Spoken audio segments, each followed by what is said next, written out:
پارہ، تیسرا رکوع، توجہ آپ کی مرکوز سبق کے اوپر ہو، طبیعتوں کو حشاش بشاش کریں، چہروں پہ سستیوں کی علامت کو دور کریں اور اللہ کا کلام سنیں۔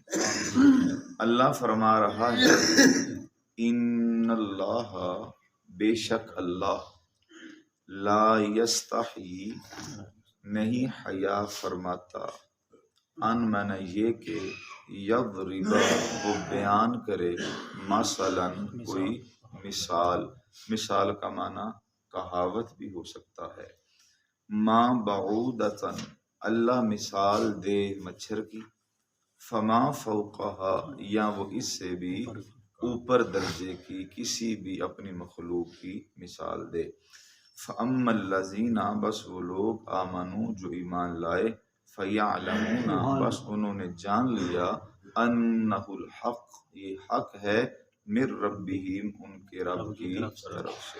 سبق یہاں تک آیا تھا، اب اگلے آیت کی طرف جو پڑھتے ہیں، توجہ فرمائیں۔ اگر اللہ فرما رہا ہے وَأَمَّا الَّذِينَ، اور وہ لوگ، کفروا، جنہوں نے کفر کیا، ایک ہوتا ہے کفر اور ایک ہوتا ہے کافر۔ کفر کے اندر اور کافر کے اندر فرق ہے۔ وہ ایسے سمجھیں، نماز ہے فرض، زکوٰۃ ہے فرض جو صاحب استطاعت ہے، حج ہے فرض جو صاحب استطاعت ہے، روزہ استطاعت ہو یا نہ ہو یہ مشترکہ فرض ہے، امیر بھی رکھے گا اور غریب بھی رکھے گا، ٹھیک ہے، امیر بھی رکھے گا اور غریب بھی رکھے گا۔ اب جو ہے کفر اور کافر میں فرق وہ یہ ہے، نماز نہ پڑھنا کفر ہے، نماز نہ پڑھنا کفر ہے، لیکن یہ فتویٰ نہیں دیا جائے گا کہ اس کے اسلام کے ساتھ تعلق ہوئی، کفر ہے نماز نہ پڑھنا۔ تو اگر وہی بندہ مسلمان ہو، نماز نہیں پڑھتا، کفر ہے، ساتھ یہ کسی نے کہہ دی چل آ یار نماز پڑھنے چلیں، وہ کہہ دے میں نہیں پڑھتا، اب یہ کافر ہو جائے، چونکہ ہماری طبیعتیں یہ بن چکی ہیں کہ مسائل ایسے ہوں کہ ہمارے سامنے جھکتے نظر آئیں، یا مسائل ایسے ہوں جو ہم چاہیں ویسے مسئلہ بن جائے، نہیں، ہمارے سامنے اللہ کے احکامات، اس کے نبی کے احکامات نہیں جھکیں گے، ہم کو ہی جھکنا پڑے گا۔ اگر کوئی سینے کے زور پہ نہیں مانتا، پھر اس کا اور اللہ کا معاملہ ہے۔ تو نہ پڑھنا کفر ہے اور انکار کر دینا یہ کافر ہے، یہ دو لفظ ہیں۔ تو یہاں پہ لفظ آیا ہے کہ کفروا، وہ لوگ جنہوں نے کفر کیا، جنہوں نے کفر کیا۔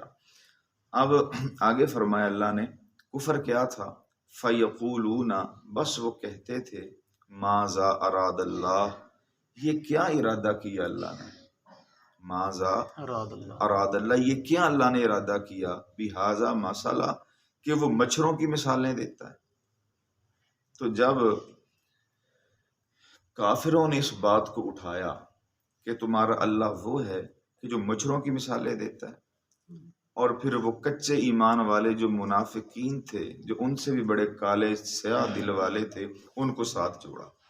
جب ساتھ جوڑا انہوں نے، تو یہ پھر دو پارٹیاں ایک پارٹی ہوئی، اور انہوں نے بھی سر جوڑ کے کہا بالکل، ایک طرف تو نبی کہتے ہیں اللہ وراء الورا ہے، اللہ اکبر، اللہ بہت بڑا ہے، مثالیں وہ کیسی دیتا ہے، اب اللہ کو اپنی شان کے لائق جو ہے وہ مثال دینی چاہیے، یعنی کہ ربوبیت کے اندر شک کر دیا، الوہیت کے اندر شک آ گیا، سمبانیت کے اندر شک آ گیا، کس کا، اللہ کا۔ پھر اللہ کا نہیں آیا، وہ جو اللہ نے مچھر کی مثال دے کے سمجھایا تھا نا، اس کا شک آیا۔ تو جب کہا اللہ ایسی مثالیں دیتا ہے، تو پھر انہوں نے ادھر علیحدہ اپنی میٹنگ کی، اللہ کی توحید پہ انگلی اٹھائی، اور نبی پاک صلی اللہ علیہ وآلہ وسلم کی بارگاہ میں پھر حضرت جبریل امین یہ آیت کا ٹکڑا لے کے حاضر ہو گئے کہ اللہ فرما رہے ہیں محبوب یہ تو مچھروں کی باتیں کرتے ہیں کہ اللہ ہم نے ان سے پوچھ کے کوئی مثال دینی ہے، فما فوقہا، ہماری مرضی، اگر مچھر سے بھی کوئی اوپر کی شے ہے، ہم اپنے بندوں کو سمجھانے کے لیے وہ بھی مثالیں بیان فرمائیں۔ تو جب یہ ٹکڑا اترا تو نبی پاک صلی اللہ علیہ وآلہ وسلم نے پڑھ کے سنایا، تو پھر بھی جن کے دل سیاہ ہی رہنے تھے وہ سیاہ ہی رہے، کہنے لگے سمجھ نہیں آتا، کبھی مچھروں کی مثالیں ہیں، کبھی اللہ اس قرآن میں مکڑی کی مثالیں دیتا ہے، کبھی اس قرآن میں مکڑی کے جالے کی، چونکہ جو 18واں سپارہ ہے سورۃ العنکبوت، عنکبوت کا معنی ہے مکڑی کا جالا، عنکبوت کا معنی مکڑی کا جالا، تو کہتے کبھی مچھروں کی مثالیں، کبھی مکڑوں اپنا جالے کی مثالیں وغیرہ وغیرہ، تو اللہ فرماتا ہے ہم کسی کے محتاج نہیں، ہم کسی سے مشورہ نہیں کرتے، فما فوقہا، ہماری مرضی، اگر ہم مثالیں دینے چاہیں تو اس سے بھی اوپر کی دے سکتے ہیں، تم مخلوق ہو، ہم خالق ہیں، اس لیے کہ ہمارا ہی حکم چلے گا اور تمہیں ماننا پڑے گا، کہ اللہ نے جو بھی کہا حق کہا اور سچ کہا، تو اس لیے فرمایا اللہ تعالیٰ نے۔ آگے چلیے، اللہ فرماتے ہیں یضلوا، پھر گمراہ ہو گئے بھی کثیرا، بہت لوگ گمراہ ہو گئے، کس کی وجہ سے گمراہ ہو گئے؟ اس کہاوت کی وجہ سے، مرجع پیچھے ہے، جس کے پیچھے بات چل رہی ہے، کس کی وجہ سے وہ گمراہ ہو گئے؟ اس مثال کی وجہ سے۔ اب مثالیں ہم بھی دیتے ہیں، آپ بھی دیتے ہیں، ہماری مثالیں غلط ہو سکتی ہیں، اللہ کی مثال غلط نہیں ہو سکتی، اس لیے قرآن مجید کے مڈ میں اللہ نے لا ریب کے لفظ بولے ہیں، فرمایا اب لا ریب کے اوپر بنیاد ہونی ہے پورے قرآن کی، تو جو بندہ جو میرا حکم آئے اگر اپنی عقل کے گھوڑے دوڑانا چاہے تو اس کو پلٹ کر ذالک الکتاب لا ریب کے دیکھنا چاہیے کہ یہ مخلوق کا کلام نہیں، یہ خالق کا کلام ہے، خالق کی مثال بھی سچی، مالک کی جو ہے یہ قرآن یہ بھی سچا، مالک کی ہر بات سچی، اس لیے سچی ہے کہ جو اس کو نازل کر رہا ہے وہ بھی کمی کجی سبحان، یعنی کہ ہر چیز سے مبرہ ہے، پاک ہے، ستھرا ہے، اعلیٰ ہے، طیب ہے، اطیب ہے، مزکہ ہے، اور جو قرآن اللہ نے نازل کیا ہے اس کے اندر بھی کسی قسم کی کوئی کمی کجی نہیں ہے، تو فرمایا یضل بہ کثیرا، تو بہت سے لوگ ان کو پڑھ گئے، گمراہ ہو گئے، نہ اللہ کا نقصان کر سکے نہ اس کے نبی کا نقصان کر سکے، اپنے آپ کا انہوں نے نقصان کیا، یضل بہ کثیرا، تو بہت لوگ جو تھے وہ ایسے کر کے نکل گئے، گمراہ ہو گئے، اور آگے فرمایا وَيَهْدِي، اور ہدایت دیتا ہے بہ کثیرا، اللہ اس مثال کے ذریعے بہت ساروں کو۔ اب جنہوں نے منافق نہیں مانا اس مثال کو، اللہ نے ان کو کافروں سے جوڑ دیا، اور جنہوں نے مان یہدی بھی کثیرا، اور جنہوں نے اس مثال کو من و عن مانا، اندر سے تصدیق کی، اللہ نے ان کو نبی کے صحابہ والی جماعت میں جوڑ دیا۔ سبحان اللہ، پارٹیاں تو دو ہی چلیں گی نا، ایک کافروں کی چلے گی، ایک ایمان والوں کی چلے گی، اور جو اللہ کے کلام میں شک کرے گا وہ تو کافر ہے، خواہ وہ جتنا مرضی نمازی پرہیزی ہو، خواہ وہ نبی کے پیچھے نماز پڑھنے والا کیوں نہ، پہلا نمبر اللہ کا ہے، اور اللہ برداشت نہیں کرتا کہ میرے محبوب میں کوئی عیب نکالے، اور محبوب برداشت نہیں کرتے کہ میرے اللہ میں کوئی عیب، بے شک بے شک، وہ اللہ بھی عیبوں سے پاک ہے، اس کو کسی نے پاک نہیں کیا، اور ہمارے نبی بھی ہر عیوب سے پاک، اس لیے ہمارے نبی کو اللہ نے پاک کیا، ہمارے نبی کو اللہ نے پاک کیا، اس لیے فرمایا وَيَهْدِي بِهِ كَثِيرًا، اور بہت سارے لوگ ہیں کہ جو ہدایت پا گئے۔ مثال کے طور پہ وہی زمانہ تھا کہ جب یہ قرآن اتر رہا تھا، قرآن اترتا، نبی پڑھ کے سناتے، کچھ لوگ طرح طرح کی باتیں کرتے کہ یہ خدا کا کلام نہیں، یہ فلانا مستری ہے، اس کے ساتھ اس نبی کی دوستی ہے، جیسے وہ چیزیں گھڑتا ہے ویسے ہی کلام گھڑ گھڑ کے اس کو سناتا ہے، نعوذ باللہ، اور آگے آ کے یہ کہتا کلام الہی ہے۔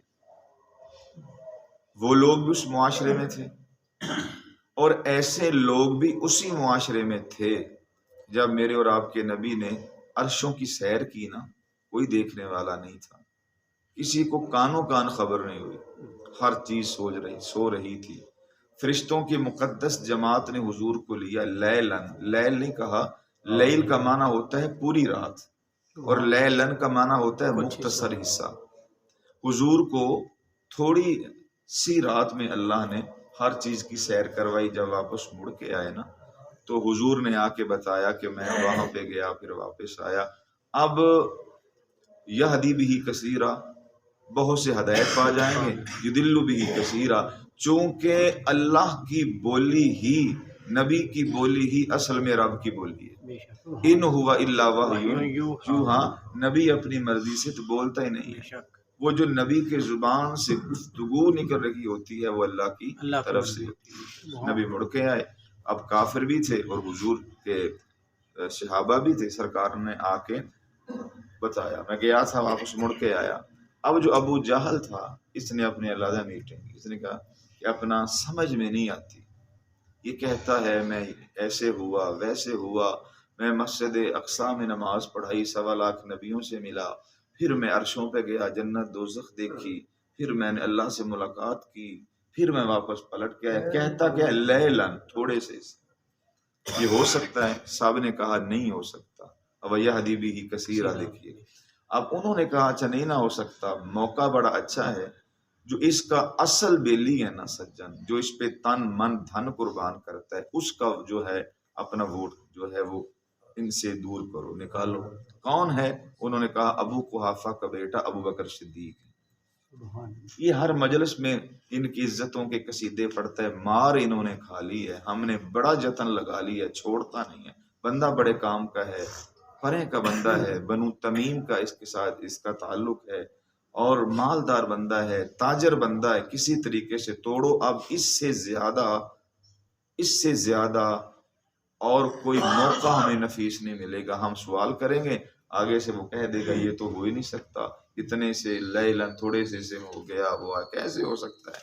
اب دیکھیں یدل بھی کثیرہ، بہت سارے گمراہ ہو گئے، ویہدی بکثیرہ، بہت سارے ہدایت پا۔ ان کافروں کا ایک جھنڈ ایک بنا، اور بن کر سیدھا حضور کی گفتگو سن کر ابو بکر صدیق کے دروازے پہ آ گئے رضی اللہ تعالیٰ عنہ۔ دروازہ کھٹکھٹایا، باہر آئے، فرمایا کیسے آنا ہوا؟ کیسے آنا ہوا؟ انہوں نے کہا جی اگر کوئی بندہ یہ بات کہے کہ میں راتوں رات گیا پھر راتوں رات پلٹ کے آیا، ہو سکتا ہے؟ فرم بات کو کھولو، کون کہتا ہے؟ کہتا ہے بتائیں ایسے ہو سکتا ہے؟ ابو بکر صدیق نے فرمایا نہیں ہو سکتا۔ انہوں نے کہا وہ تیرا نبی کہتا ہے جس پہ اپنی جان چھڑکتا ہے کہ میں گیا واپس پلٹ کے آیا۔ فرمایا وہ کوئی تو نہیں نا، اللہ اکبر، سبحان اللہ، کوئی تو نہیں نا، وہ اللہ کا محبوب ہے۔ اگر وہ کہتے ہیں تو کملی والا اتنے سے تھوڑے دیر میں جا بھی سکتا ہے واپس پلٹ کے۔ سبحان اللہ۔ اب یدل بھی کثیرہ، سوچی پہ آتے بندہ گیا۔ جنہوں نے نبوت کو سوچا کہ یہ کیسے ہو گیا، اب وہ ازلی زندیق کافر ہو گئے، اور جنہوں نے مان لیا وہ یہدی بھی کثیرہ، وہ ہدایت یافتہ ہو گئے۔ ایسے مانا گیا تھا۔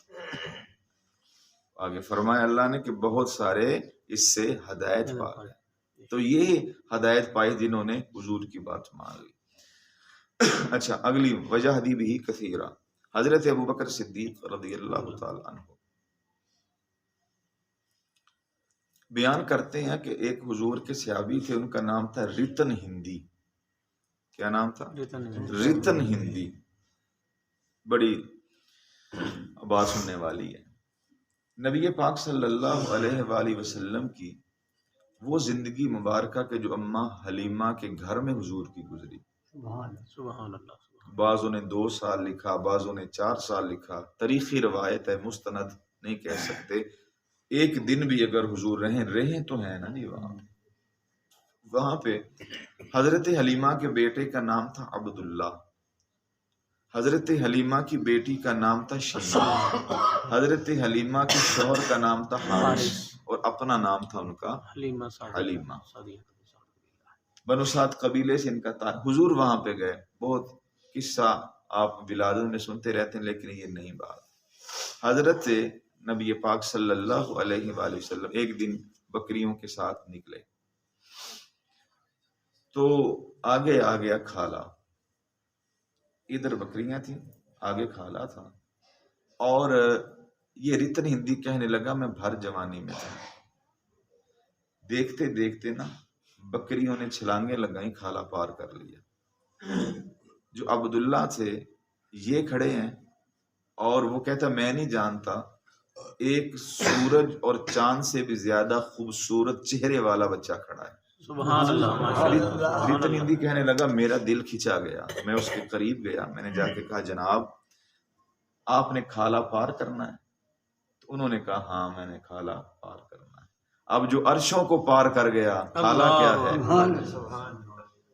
جو عرشوں کو پار کر گیا کھالا کیا ہے؟ تو اس کے اندر بھی حکمت تھی، وہ میں عرض کروں گا۔ نبی پاک صلی اللہ علیہ وآلہ وسلم کچھ 40 سال بعد نبی نہیں بنے، رسالت کا اظہار کیا۔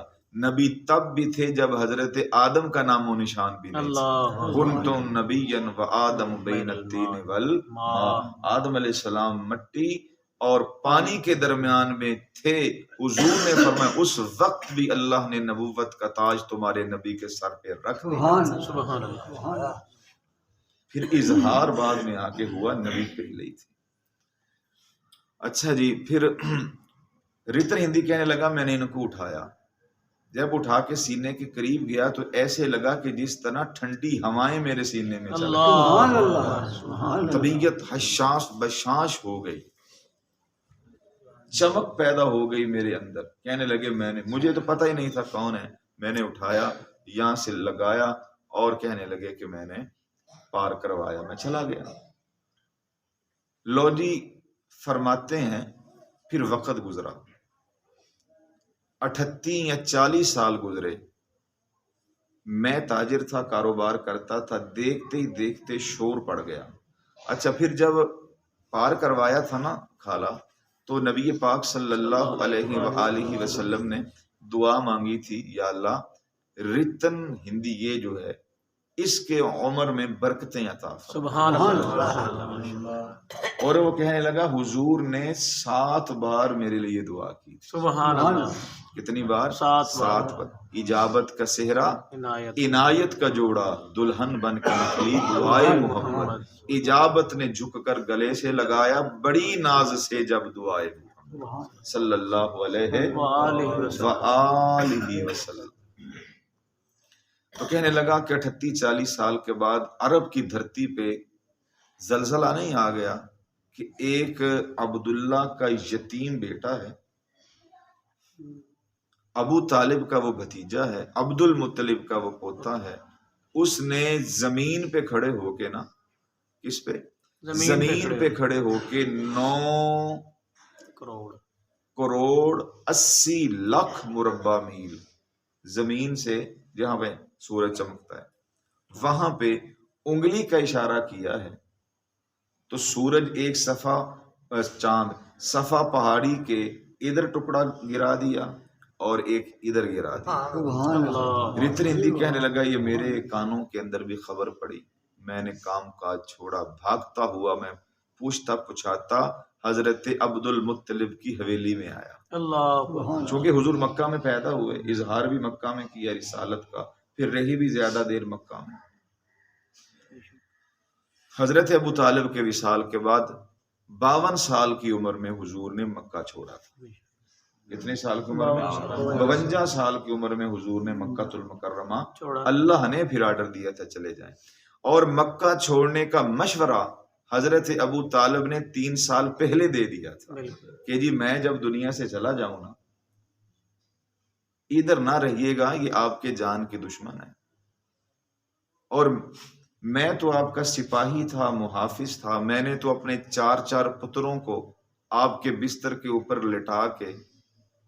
لٹا کے آپ کی حفاظت کی ہے کہ اگر کوئی دیکھے بھی تو صحیح، قتل بھی کرے کہ محمد سویا ہوا ہے صلی اللہ علیہ وآلہ وسلم، تو میں نے ان کو آپ دکھائے، تو جب وہ بیٹھ گئے آپ کو مارنے کے لیے تو میں نے پھر آنکھ بچا کے آپ کی جگہ پہ اپنے بیٹوں کو لٹایا کہ اگر رات کو وہ حملہ کرے تو میرے بیٹوں کے اوپر ہی حملہ ہو، محمد صلی اللہ علیہ وسلم۔ میں تو یہاں تک محافظ تھا آپ کا، تو میرے بات نہیں لگتا کوئی اتنا مخلص ہوگا۔ تو خیر آپ حضرت ابو طالب کا مشورہ تھا، لیکن نبی نے کام وہ کرنا تھا جو اللہ نے کہا، اللہ نے کہا ٹھیک ہو گیا، اللہ کے حکم کے پابند۔ لو جی پھر 52 سال کی عمر میں وہ آرڈر آ گیا جی اب چلے جائیں۔ یہ رتن ہندی کہنے لگا چاند کے 2 ٹکڑے ہوئے، میں بھی آیا۔ میں جب آیا میں نے دیکھا لوگوں کا جمع غفیر، بہت سارے لوگ ہیں، میں بھی آ کے کھڑا ہوا۔ تو جب میری باری ہے تو میں نے کہا جی آپ کہتے ہیں میں اللہ کا نبی ہوں؟ فرمایا ہاں۔ جی آپ نے چاند کے 2 ٹکڑے کیے ہیں؟ فرمایا ہاں۔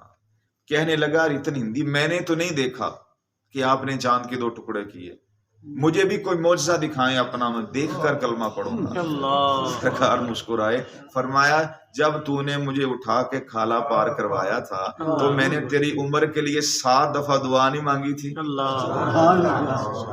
تیری عمر کے لیے 7 دفعہ دعا نہیں مانگی تھی؟ تو اس نے پھر جب وہ 40 سال پیچھے اپنا اس نے ذہن گھمایا، فوراً قدموں میں ہاتھ رکھ دیا، کہنے لگا اس وقت جب میں نے آپ کو اٹھایا محسوس ہو گیا تھا یہ کوئی عام بچہ نہیں۔ اللہ تو وَيَهْدِي بِهِ كَثِيرًا، بہت سارے لوگ ہدایت پا گئے۔ اور آگے فرمایا وَمَا يُضِلُّ، اور جو گمراہ ہو گئے، إِلَّا الْفَاسِقِينَ، وہ فاسق ہیں۔ وہ کون ہیں؟ وہ فاسق ہیں۔ اب جب فاسق کا لفظ بولا کہ وہ فاسق ہیں، اب جو فاسق ہے نا، فاسقین الا من، مگر الفاسقین، کہ قرآن فاسقوں کو ہدایت نہیں دیتا۔ فاسق کافر نہیں ہوتا، فاسق مسلمان ہی ہوتا ہے۔ کس طرح؟ فاسق کے لغوی معنی ہے نکلنا، فاسق کے لغوی معنی نکلنا، یعنی کہ جو ہی شک توحید و رسالت میں آیا، وہ جتنا بھی کلمہ پڑھنے والا تھا فاسقین پھر اس جماعت سے نکل گیا۔ اور عرب والے اس لیے کہا کرتے تھے فاسقات الرتبۃ عن قرشھا، کہ اب چھواروں سے گٹکیں باہر نکلنا، یعنی کہ یہ معنی ہوتا ہے نکلنے کا۔ تو جو فاسق ہے نا، فسق، اس کے 3 درجے ہیں۔ کتنے درجے ہیں؟ 3 درجے ہیں۔ پہلا درجہ یہ ہے تغابا۔ تغابا کا معنی یہ ہوتا ہے کہ بندے نے کوئی گناہ کیا، فاسق، الاعلانیہ شراب پینا یہ فاسق ہے، الاعلانیہ زنا کرنا یہ فاسق ہے، الاعلانیہ رہزن بننا، چوری ڈکیتی کرنا یہ بھی فاسق ہے۔ اور یہ اوپر سے تو مسلمان ہیں لیکن قرآن کے فیصلے سے اندر سے مسلمان نہیں ہے، چونکہ الا الفاسق، اللہ روک رہا ہے اور یہ اللہ کی حدوں کو توڑ کر وہ گناہ سرعام کر، اور وہی گندے بندے ہمارے معاشرے کے معزز ہیں جن کے اوپر فاسق و فاجر کا ایلیگیشن لگ رہا ہے۔ اللہ فرما رہا ہے وہ 3 درجے ہیں ان کے۔ تغابن، نمبر 1 تغابن وہ ہے کہ جو بندہ گناہ کرے پھر شرمندہ ہو جائے کہ میں نے گناہ کیا، پھر اللہ سے معافی مانگے۔ ایک دوسرا ہے انہماک۔ انہماک کا مطلب ہے کہ وہ گناہ کرے، پھر گناہ کر فاسق فاجر شراب زنا وغیرہ چوری یہ کرے اور اس کے بعد جو ہے توبہ ہی نہ کرے۔ اور اگلا درجہ جو ہے وہ ہے وجود۔ وجود کا معنی ہوتا ہے وہ کام کرے پھر بڑا فخر محسوس کرے۔ اور یہ جو تیسرا وجود کا ہے نا، شراب پی ہے تو فخر محسوس کیا، زنا کیا تو فخر محسوس کیا، چوری ڈاکہ رازداری بڑے فخر سے لوگوں کو بتایا، تو فرمایا الا الفاسقین، یہ تیسرے درجے کا جو فاسق ہے نا، فرمایا اب یہ کافر کے حکم میں آ جائے گا۔ پہلے 2 درجے والے بھی بچ جائیں گے، لیکن جو تیسرا حکم ہے نا درجہ فاسق کا، وجود والا، کہ گناہ کر کے پھر آگے اشاعت کرتا ہے میں نے یہ کیا ہے، میں یہ کروں گا، لوگوں کو بتا، اور سینہ تان کے بات کر رہا ہے، اسے یہ نہیں پتا کہ میں نے بندوں کا جو نقصان کیا ہے، تل کا حدود اللہ، میں تو اپنے اللہ کی حدیں توڑ رہا ہوں۔ اب یہ جو تیسرا آپشن والا ہے، اس کو کفر کے حکم میں قرآن مجید لے کے چلا جاتا ہے۔ تو اس لیے اللہ فرماتا ہے وَمَا يُضِلُّ بِهِ إِلَّا الْفَاسِقِينَ، جو فاسق ہیں اللہ نے ان کو گمراہ کرا۔ تو ہمارا اللہ اور اس کے رسول کے ساتھ جو تعلق ہے نا، وہ کلمے کا تعلق ہے، اور کوئی نبی سے ہماری برادری نہیں ہے، کوئی بریڈ ریلیشن نہیں ہے، کوئی اور صرف کلمہ ہے، وہ ہمارے نبی ہیں، ہم ان کی امت ہی ہیں، اور جب کلمہ ہی نہ رہا درمیان میں پھر کوئی رشتہ واسطہ رہ جائے گا؟ بولیے گا۔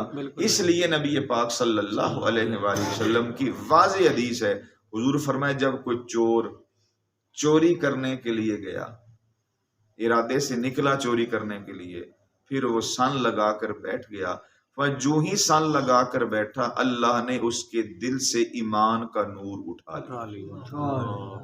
اب اس کو کیا پتا ہے، کرنے والا تو اللہ ہے۔ اب جب ایمان کا نور اٹھ گیا نا، حضور فرماتے وہ چوری کرتا گھر والے اس کو مار دیں یا کسی اور کے فائر سے مر جائے یا بھاگتا مر جائے، کنویں میں گر کے مر جائے، نیت کیا تھی چوری کی۔ حضور فرماتے ہیں جب ایمان کا نور نکل گیا، فرمایا اب وہ ایسے مرا کہ جس طرح کوئی زندیق کافر مرا۔ نمبر 2، جب کوئی زنا کرنے لگتا ہے، عریان ہوا، عریان کا معنی ننگا، عریان ہوا، جو ہی وہ کام کرنے لگا مر گیا۔ حضور فرماتے ہیں اس کا بھی اب کلمے کو اللہ نے اٹھا لیا، اس کا بھی اور ہمارا اور اس کے اللہ کا کوئی تعلق نہیں ہے، یہ بھی مرا ہے کفر کی موت پہ مرا۔ اسی طرح شرابی ہیں، کوئی بھی ہو، کسی بھی خاندان سے تعلق ہو، شراب پیتا مر جائے توبہ نہ کرے، فرمایا وہ بھی اسی زمرے کے اندر آئیں گے، الا الفاسقین، تیسرے درجے میں کہ پیتے تھے اور پھر بڑے فخر سے لوگوں کو بتاتے۔ اور جب شرابی پیتا ہے نا شراب، جو ہی اس نے منہ کو لگایا وہ گندی چیز جس کو اللہ رسول نے حرام کیا، فرمایا اللہ ایمان کا نور اٹھا لیتا۔ اب اس کا دل ہو گیا بالکل خالی، شراب پیتا مر گیا یا پیتا تھا توبہ نہ کی ویسے مر گیا۔ حضور فرماتے وہ بھی ایسے مرا جس طرح کوئی زندیق کافر مرا۔ تو اس لیے قرآن مجید کو سمجھ کے پڑھیں، حضور کے ارشادات سامنے رکھ کے پڑھیں، تو کئی مسائل عمل تو ہم نے کرنا ہے، مقدر ہے اگر ہو جائے گا، وگرنہ جہاں بھی بھاگ لیں، 1000 سال جی لیں، آخر موت۔ اس لیے فرمایا اللہ کریم نے کہ وما یضل بہ الا الفاسقین، کہ اللہ فاسقوں کو ہدایت نہیں دیتا۔ کافروں کو نہیں کہا کہ کافرین، فاسقوں، چونکہ کافر ہیں ہی کافر، اور مسلمانوں میں منافق ہوتے ہیں، مسلمانوں میں فاسق ہوتے ہیں، مسلمانوں میں فاجر ہوتے ہیں، کافروں میں نہیں ہوتے۔ ان کی صرف ایک ہی ڈگری ہے، وہ کافر ہیں، بالکل ان کا ان کے ساتھ تعلق نہیں۔ اب یہ جو آیت چلی ہے یہ کافروں کے لیے نہیں چلی، یہ ان لوگوں کے لیے چلی ہے جو کلمہ پڑھ کے پھر کلمے کا لحاظ نہ کیا، اور اس کے بعد انہوں نے اپنی من مرضیاں کی، اللہ کی حدوں کو توڑا۔ اللہ نے فرمایا قرآن بھی ان کے پاس تھا، قرآن والا بھی ان کے پاس تھا، سمجھانے والا نبی بھی ان کے پاس تھا، اور نبی سے پڑھ کر بھی اگر انہوں نے فیض نہ پایا تو پھر فرمایا فاسق نہیں تو اور کیا۔ اور قرآن ان کے پاس ہے، اور فرمایا کہ پڑھ کے بھی انہوں نے جو ہے وہ رائے ہدایت نہ لی، تو فرمایا اب اس کے اندر اور کس کا قصور ہے؟ وما یضل بہ الا الفاسقین، فرمایا ہم ڈگری کر رہے ہیں فاسق جو ہیں یہ گمراہ ہیں۔ تو اس لیے ہمیں چاہیے کہ وہی کام کریں کہ جو اللہ اور اس کے رسول کی منشا ہو۔ اور حضور نے اگلی حدیث میں ارشاد فرمایا کہ جو شرابی ہے نا، شرابی یہ بت پرست ہے۔ شرابی جو ہے یہ کیا ہے؟ بت پرست ہے۔ بت پرست رب پرست نہیں ہوتا، وہ کافر ہوتا ہے۔ یہ بت پرست ہے، چونکہ شراب اندر آئی اور انہوں نے اللہ رسول کو اور اس بندے کا تعلق توڑ کے رکھ دیا۔ اور فرمائے شرابی بندہ، نشئی بندہ، فرمایا کہ چھوٹے سے چھوٹا گناہ جس طرح 70 بار اس نے اپنی ماں سے زنا کیا۔ سودی کے متعلق فرمایا جس نے 1 روپیہ سود کا کھایا اس نے 36 بار اپنی ماں سے زنا کیا۔ یہ سودی کے متعلق۔ بھئی سونا تو نہیں کھانا، کھانی تو روٹی ہے، تو حق حلال کی ہو۔ اس لیے نبی رحمت صلی اللہ تعالی علیہ وآلہ وسلم نے فرمایا جو یہ شرابی ہے یہ بت پرست ہے۔ اور پھر مولا علی کائنات نے ارشاد فرمایا کہ حضور نے مجھے فرمایا تھا کہ علی یہ میری نصیحت بھی ہے، میری وصیت بھی ہے کہ جب کوئی شرابی مر جائے اس کو گھر والے کفن دے کے جنازہ پڑھ کے دفن کر لیں وہاں پہ، چونکہ جو بھی مرتا ہے کعبے کی طرف ہی اس کا منہ کرتے ہیں، قبر بن گئی منہ کعبے کی طرف ہوا، فرمائے اگلے ہی لمحے، وہ شرابی کے متعلق حضور فرماتے ہیں اگلے ہی لمحے جو توبہ کیے بغیر مرا اس کی قبر کو کھیڑو، ڈانٹیں اٹھا کے سائڈ پہ کرو، اور فرمایا کہ جو شرابی کا چہرہ 5 منٹ پہلے تم نے کعبے کی طرف کیا تھا، فرمایا اب دیکھو اللہ اپنے غضب سے اس کا چہرہ جو تھا وہ کعبے سے پرلی طرف موڑ دے گا، فرمایا یہ پریکٹیکل علی اگر وہ کرنا چاہے تو کروانا، کہہ دینا یہ تمہارے نبی کا فرمان ہے کہ ایسے ہی ہوگا ان کے ساتھ کہ جنہوں نے دنیا میں رہتے ہوئے ان چیزوں کو حلال سمجھا جو اللہ نے حرام کی، ان چیزوں کو حلال سمجھا جو ان کے نبی نے حرام کی۔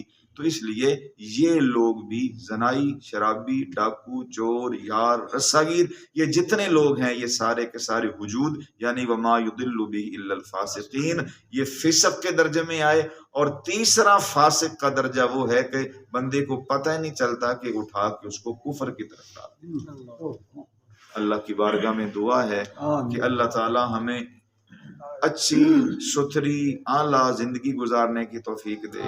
لوگ کیا کہیں گے اس پہ توجہ کریں گے تو ایک دن نہیں جی سکیں گے، توجہ کریں کہ ہمارا اللہ ہم سے راضی ہو۔ اور میرے نبی پاک، آپ کے نبی پاک صلی اللہ علیہ وآلہ وسلم نے فرمایا کہ اگر کوئی بندہ 7ویں زمین میں چھپ کر گناہ کرے، کوئی دیکھنے والا ہی نہ ہو، اس کا گواہی کوئی نہ ہو، فرمائے جب وہ 7ویں زمین میں گناہ کر کے نکلے گا نا، اس کی چہرے کی ہیبت، چہرے کی رنگت، چہرے کی خوبصورتی، چہرے کی کشش، چہرے کا نور اللہ اٹھا لے گا۔ اللہ اس کے چہرے کو جو ہے وہ نور جب اٹھائے گا تو چہرہ اس کا سیاہ ہوتا جائے گا، کشش ختم ہو جائے گی، اس طرح کر کے لوگوں کے سامنے ذلیل کر دے گا کہ دیکھو یہ وہ ہے جو سب سے چھپ گیا لیکن اللہ کے سامنے گناہ کرتا رہا۔ اور فرمایا اگر کوئی بندہ وہاں پہ چھپ کے نیکی کرے جہاں پہ دیکھنے والا کوئی نہ ہو، اللہ اس کے چہرے کی بشاشت، اس کے چہرے کی خوبصورتی سے لوگوں کو بتائے گا اور دلوں میں محبت ڈالے گا، یہ وہ ہے وہاں پہ اس نے عبادت کی ہے، کوئی دیکھنے والا نہیں تھا لیکن اس کی عبادت کا گواہ اس کا اللہ ہے۔